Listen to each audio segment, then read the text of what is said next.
Yeah. Right. Woo! We are live.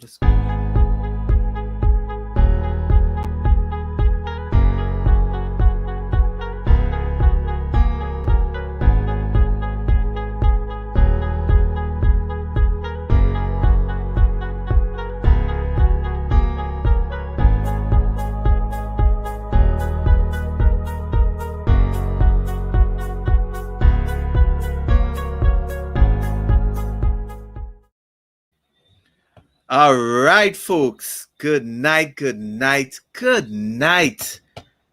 Jared Best Michelle here. Doing a really interesting LinkedIn Live tonight for those of you who saw the event and everything. So thank you for joining us.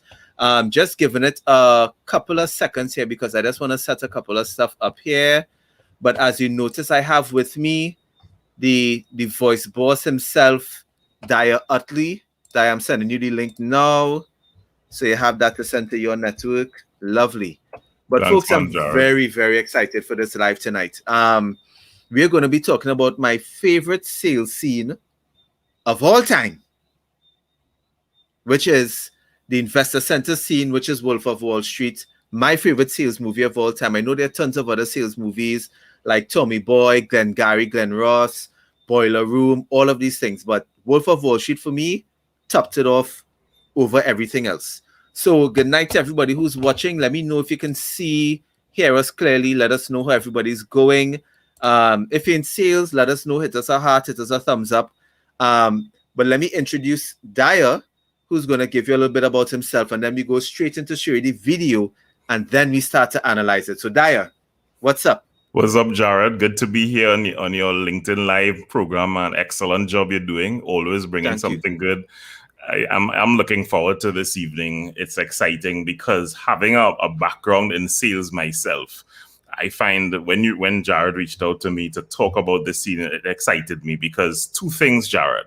One, I did sales for a little while, and then Yep. two, my background or my history or my profession is in voiceover acting. Yes. And so just looking at this scene is a lot of stuff about voice and how you use it, apart from the fact that I do voice communication coaching right now, which is my current business. And the two of them just fusing together. I was very excited about what we're going to discuss tonight, and I think we're going to have lots of fun. This is just really very cool. There's so I much to agree. analyze inside of this video, so looking forward to it. And it's basically like a minute and a half. It's not really like that long. Jared, But there's so it's much so to get out of impactful. that minute and a half. That's right. Listen, even I watched it over, and like even in the first 10 seconds, I was just pulling together all the different things. So if you're here in the chat, give us a thumbs up. Let us know you're here. Send us a little message. Let us know so we can include you all into the conversations. But feel free to ask your questions. I'm going to play the video in like 15 seconds. So you'll need to take your notepad out. I'm giving you a little bit of time. Get your notepad out if you want to take some notes, so you could put your comments in the section as well. But the reason why I want to highlight this, as I said, is because many of us have been doing a lot more calls versus in-person visits. Hey, Juma, what's up? And I wanted to make sure that we focus on this so that people can understand how powerful their voice is with regards to sales. And to me, it doesn't matter what type of voice you have. Squeaky, high pitch, low pitch, heavy, doesn't matter. You can utilize your voice to your advantage in the sales process. And this video is one of the best examples you can utilize for it. Right? So let me get it up here on the screen. Right? Should I enlarge? Whoop. Put out large so everybody could see it nice and clear.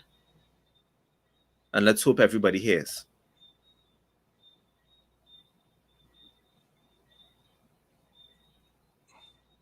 And you hearing, Daya? I'm not hearing on my end, but don't. Ooh. Audience, let us know if you could hear. Hold on. Let's pause that for a sec.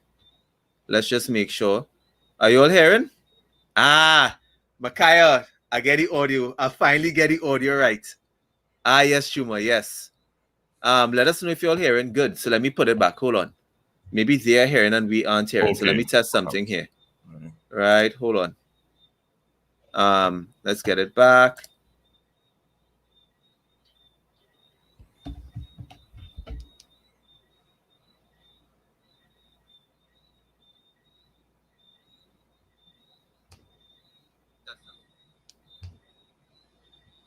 Hold on, no audio on the video. Hold on.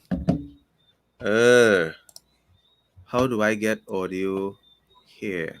That's the interesting. In the share, I don't know if there's an enable or share audio as well from your computer in the share. Is there an option there? Let me see.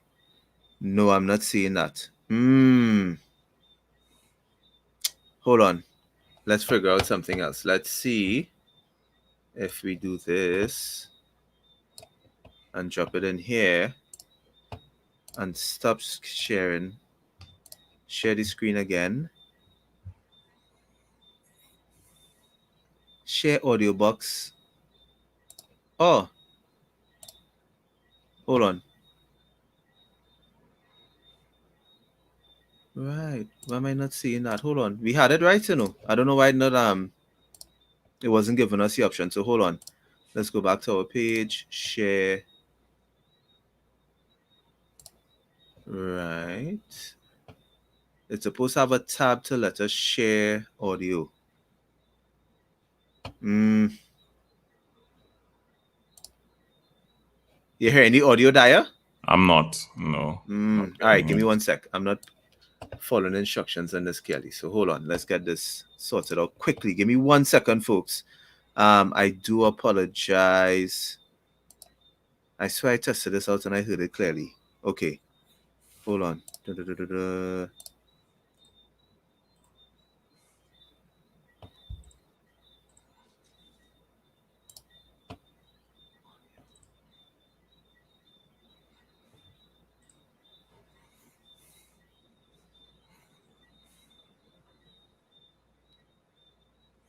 And I guess meanwhile, while we wait, people can probably drop some comments about, some of the experiences you have had in terms of your fears by talking to the phone, on the phone, or talking to a customer, because sometimes that happens. I mean, my experience in sales, I know how it has been. You literally sometimes, especially if you're calling that big client, you're going to call this client and your voice just naturally gets like you have phlegm in your throat. So you call it, yeah, hello, Mr. Mr. Jones. Hi. And then suddenly you get this high-pitched tone. Hi.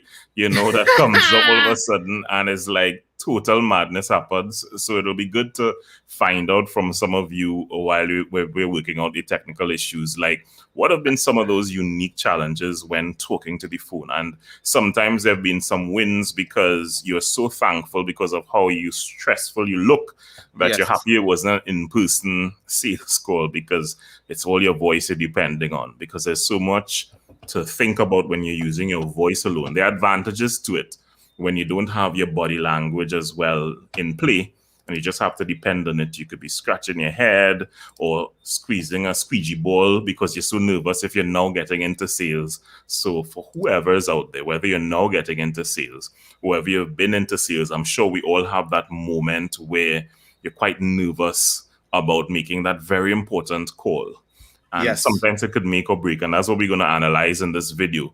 Just the things you say, your intro, your outro, anything can literally make or break that sale. That's so important. So I think I finally got it. So hold on.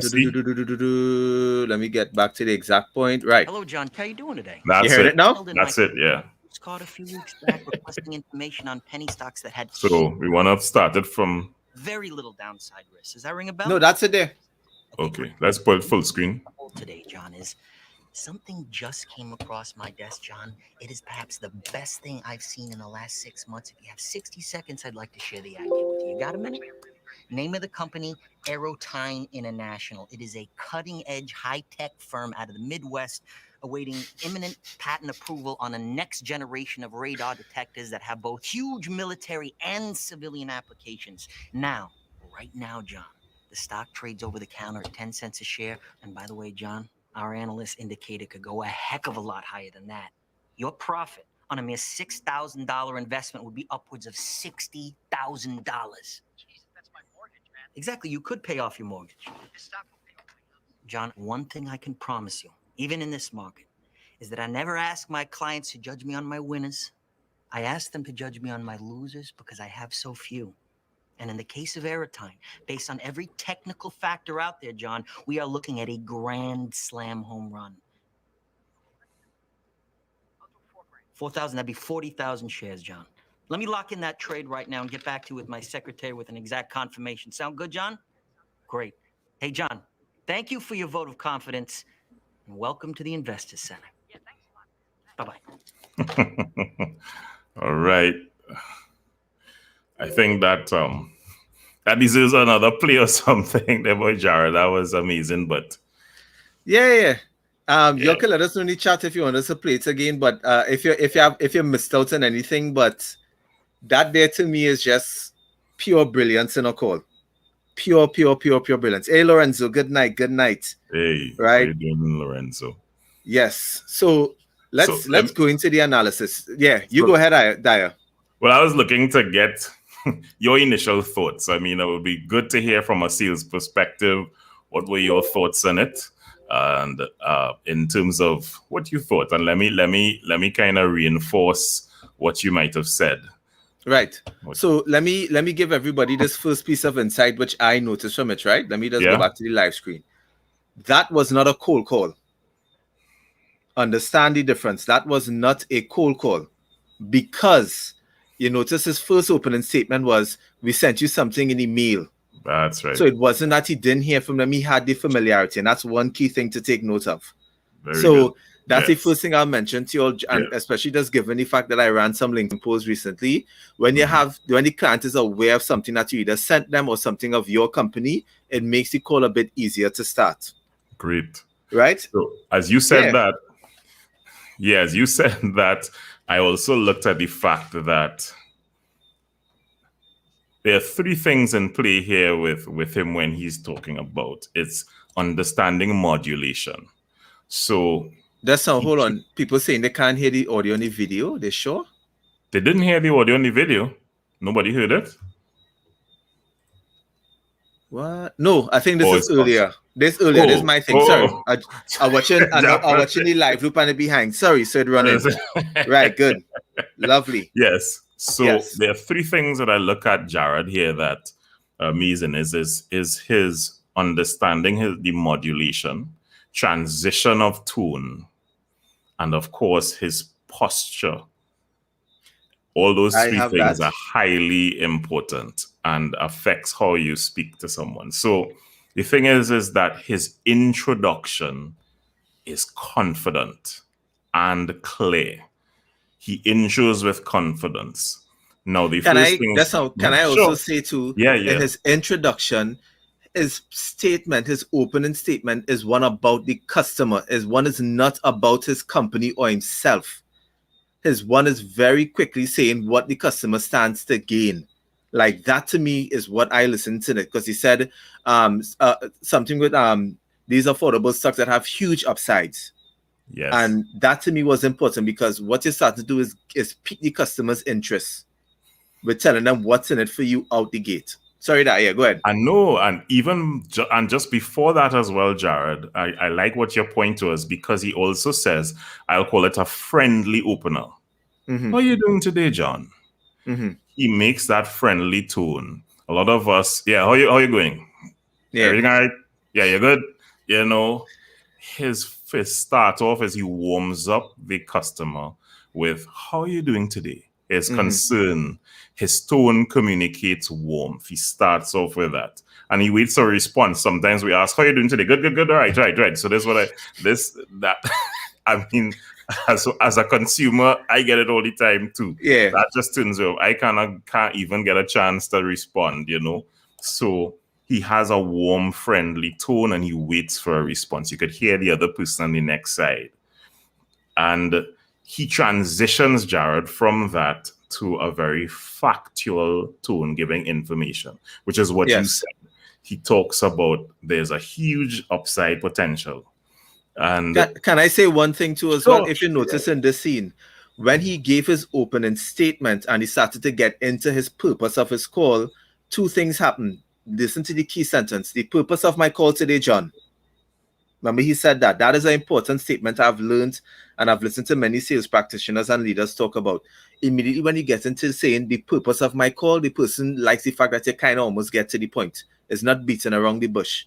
The other thing, if you notice in the video, is that he immediately draws into the person on the call. You notice he literally leans in to the call, Absolutely. and that changes his Absolutely. tone. So even though he is Absolutely. sitting, he's Absolutely. very animated on this. Very, very That's right. animated. Yeah. That's right. And that was the next point I was going to make, that he talks about this information he gives, and then he asks if you have like 60 seconds to give this. When he asks for that 60 seconds and he gets the permission, he then gets comfortable. So his tone and his posture link, they're one. He actually says, okay, so then, let me just tell you, and he lowers his volume. He doesn't continue with the rambling hard sell, because he already has the ear of his customer. So if you have, and that's a good tip for just practice if we're communicating with humans. People are not Alexas or machines where you have to shout and say, 60 seconds, please. No, so it's a human. You want to talk to them with a little more warmth. And so Micaiah is saying something interesting. Yeah. Micaiah is saying he finds the customer where he's at. And I think he's saying he kind of matches the customer's voice based on how he responds to him. Yes. And as well, I was saying that, as you said, everything with him, his posture, he leans in, because he is like you. If you're talking to someone physically and you want to tell somebody, listen, Jared, that game was really good, you would do that naturally. And that's the same thing. He leans in with the phone and begins to talk to the customer. So naturally, as you said, when you lean and you move, your tone changes with it. And like I was talking about voiceover backgrounds, if you think about most voiceover actors, gesticulation brings out your expression. If you want to express something with more feeling, you use your hands as opposed to standing like a robot and talking. It's harder to bring out warmth. You smile if you want to sound joyful. You can't smile. You can't bring a joyful feeling and look serious. This is going to be a really, really good deal for you, Jared. Really, really good. You have to smile. So smiling, everything is a big factor. So Jume is saying a good point here as well, because what he's saying is that he turns the customer concern into a positive. When he said, yes, that's my mortgage, he's like, yeah. So he positively empathized with the customer to let him know. And you know what I liked before that scene too, when he says is that your investment of $6,000 could bring you upwards of $60,000. You saw the hand movement. So he wasn't just sounding energetic, he was acting energetic. He was into it. Yes, like that to me, and to me, if you notice how the conversation goes, it's literally like a roller coaster going up to its peak and point. Down. But well, that too. But he transitions his moods from one to the next. Yes. So he goes down when he talks about, listen, if you have, I can tell you this. And then he moves on to when he talks about the information, he builds an intensity when he gives him more information. So he said the reason for my call today, and he gets in with some facts about the call, and he raises his volume. Then there's intensity because he's given information, and a lot of times giving product information, everything sounds the same on a sales call, and people talk, they rattle off everything. There's no difference. But when you change the mood of your tone, when people are listening, they can hear the difference. And on the other end, he's not aware of what the guy is doing, but he's just aware that, listen, I'm getting different moods here. This person is serious. They're invested in my interest. They're concerned about what I'm doing, because I can hear the transition in the tone. What I also like too is that he, what I asked for, right. One of the things I liked about it is that he actually explained what his buying was after he found where the customer was willing. So he made his pitch, and it was a smooth transition. He noticed it wasn't like a back and forth interrogation. So even though the customer took a lesser amount at the end, I'm sure it's the amount that he was actually aiming for in the first instance. Yes. So this is how it is so key, like having this prepared and everything that actually plays a good outcome. The other one that I said, the other one I want to talk about is how many times he actually reduced the risk. Like he spoke about reduce, like and indirectly. So in other words, if he invests, this is the risk. He's like, one thing I tell my clients is if they invest with me, they make back. And even at the end, he still re-emphasized it. So it was constant to ensure that the person didn't back out of the sale at any point in time, because he knew, given the fact that this was a cold call, to sell it over the phone, even after he hangs up, he still has to get the customer to pay. So he made sure that his speech included making sure to reduce any risk, any back-end thoughts, any bad remorse that the person would have after the conversation. Yes, that's right. That's very true. Also, Right? What do you thought about the closing? I love the fact that he continues, he leaves the client just feeling good at the end, because he talks about thank you and welcome to the investor center.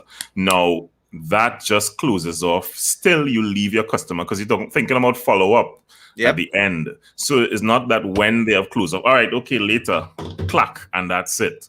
So he actually made it just as impactful as the entrance. Yes. He starts off with saying, "How are you today?" and he ends with "Welcome and thank you." There's no and Jared. I mean, we know there's so many customer service people that sound like robots when at the end, "Okay, thank you for using X service today, and it's very good. And any more things you need? All right, no, all right, good, bye." And I'm gonna tell you, and the thing is, I think because and we'll talk about one key thing, right? The reason why this worked for him is that I can guarantee you this was a script he prepared. And a lot of us underestimate the impact of writing what we want to say down and practicing it. So this emphasizes the role playing and everything. Am I hearing an echo all of a sudden? Yeah. Right. That's me. Lori. Okay. All right. So the thing about it was, what I liked about this is that the fact that this was completely rehearsed, in my opinion, before he made the call, whether he said it once or twice or three times, he had an objective and he had an outcome that he wanted in the call. And I think that's why I think this is so powerful. And I think if you look at the scene and think, how can this inspire me when I have conversations on the phone with customers? And I'm seeing a couple persons here who are in insurance and stuff on it, and we do cold calls. These are the types of strategies that you have to use that will get your customer intrigued, interested, understanding the value, and then open to actually meeting you. Like, I just love it. I just be in love with the scene. It's just one of the best ever. Jared, he moves from ask for more than you're aiming for easier. Yeah. In terms of he asked for 6 and he said, nah, I could give you 4. And he's like, great, right. Let's go with 4.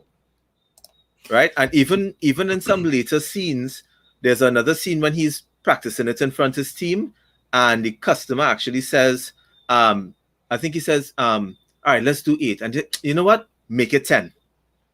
Just based on how good the call was, because he had practiced it and did it so well. Like I tell you, it's just one of the best scenes ever. It's just so insightful. So one of the things inside of here, Jared, is again, you talked about tone is noticing when to transition.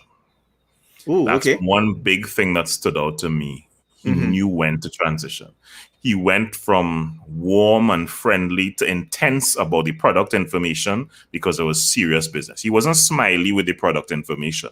You don't get smiley. If you know your product, you talk about it with a certain level of seriousness. Whatever you're selling, okay, so this is what we have today. You transition.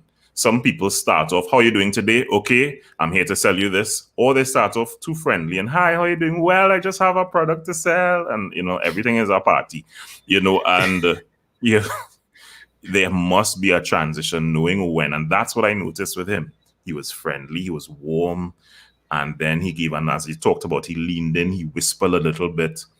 It's amazing the transitions that he took from every point. And then he ended on a high when he told him about, welcome to the investor circle, center. It was an accomplishment. It's a sound of accomplishment. Like if it almost had the symbols like welcome to investor center, bling, or the gong, boom, like they're greeting you to a hotel or a grand vacation, or you won something, and that's it. You're celebrating your customer. Since your client has continued to be celebrated. You don't just end and leave it like that. That was absolutely amazing to me as well. Even though he used, like, to me, when he was speaking about airtime dynamics, even though he used a lot of jargon, I found it was very short, but the words that he used, even though it was jargon, it was general words. It wasn't like specific that didn't let you understand. But again, I think the words also led to what was the company actually producing, which came down to a simplified solution. Because he said with huge military impact. So great. Is Americans. Everybody loves their army. Everybody loves the people who serve. So again, every aspect of the stage that he did in this, I think was just done brilliantly. I think even if somebody executed this on a scale today, they would have a significant level of success compared to if it is that they didn't implement some of these aspects. So You know, yeah. no, I was saying, as you said that, I'm thinking also about the information that he gave. He knew his product, so he was very clear. There was no fumbling or hesitation when he rattled off the information. Yep. He was clear, so he didn't just rattle it off and cover it up because I have to get through this part because it's on my script, so I'm just going to rattle through this. Blah, blah, blah. All right, you can get, this product today, right? But people hardly hear because what they really want to do is close the sale. He was clear about it, but like you said, he was succinct but very clear in what he was saying. And so that as well was amazing. Sometimes people call you and they drag on this information and all you want to do is hang up the phone. Yep. Because it's going on. Just get to your point. His point was very clear and he got to where he had to. As you said, how long was the clip? Like a minute and something? It's like a minute and wasn't more than 90 seconds. And some people's introduction on a sales call is about 3 minutes. So yeah. Like I can't tell you how much times, and I keep mentioning this to people, your sales callers. Hey, hi, my name is Jordan Belfort. I'm calling from Help Me Sell. This is a sales agency who's based on helping customers think. And it's like, nah, get to the point. Get to the point. Even when I was making some sales calls the other day, I called the person on the line one time and I said, this is the specific reason why I'm calling. Can we actually have a conversation on this now, or is not a good time? And the person said, listen, the person messaged me before because I asked for introduction. So somebody sent a WhatsApp. They said, yeah, they received it. And then I did the call. So it wasn't cold. And then the person said, call me back at 9:45. I called back 9:45 on the dot. And it was ready for the conversation. And again, in between that time, I was still rehearsing in my head what I want out of the call and then worked my way backward towards everything. So to me, what is some of the advice you give anybody in sales who having a little struggle with this in terms of how you think they should structure their calls based on everything you're seeing, and what advice you give them with regards to how their voice should be?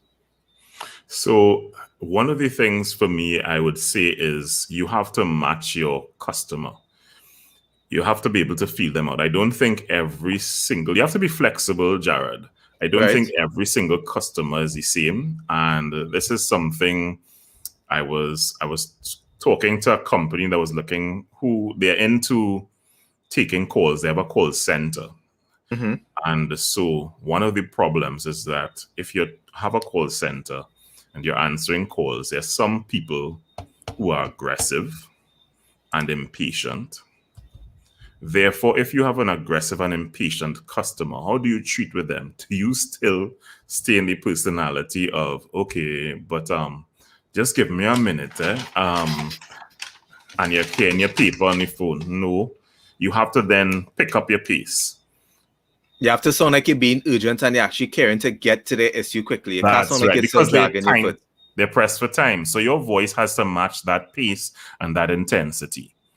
If you have someone on the other end, they're relaxed, you have to be able to be flexible. So I would say people have to learn to be very flexible if they're making sales. You cannot stay in one particular mold. You have to evolve. You have to learn how to be flexible. Change your tone depending on what your circumstances, and get out of your comfort zone. If you're too stiff, then sales is going to be a challenge for you.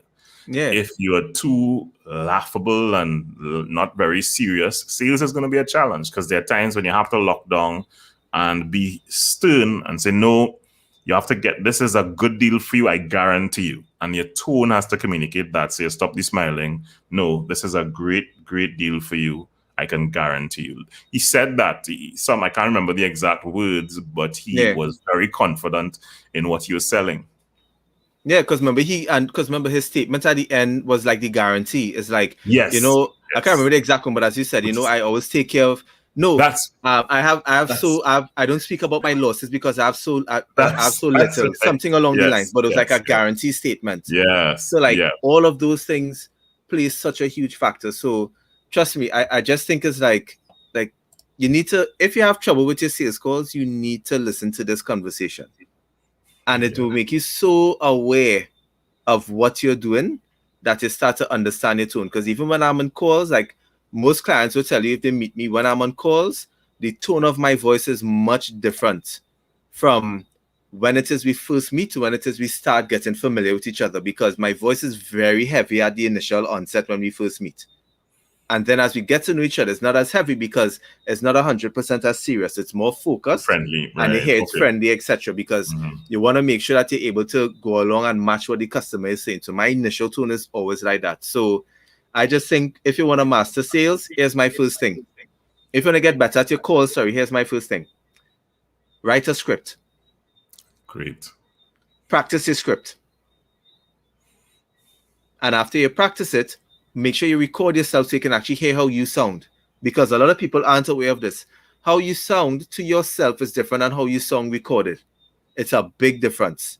And that will make you even more aware of how you speak and if you think you have tones and volumes, etc. And people don't like the sound of their voice. And as a sad thing, if you're into sales and you don't want to hear back the sound of your voice as well, because that's important.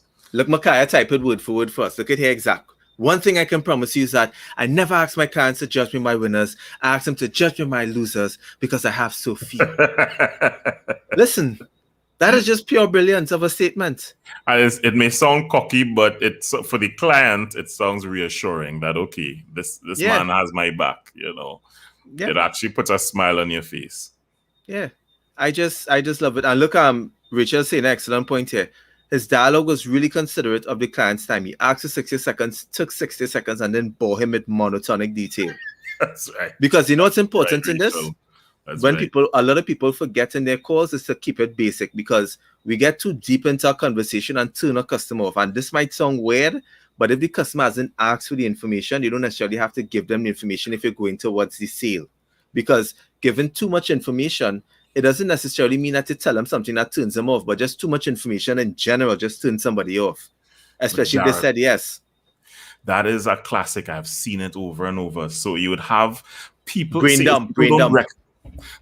But yes, and I call it verbal diarrhea because people don't recognize that at times they have actually closed the deal and then unclose it after because of how much talking they do. They unsell themselves after.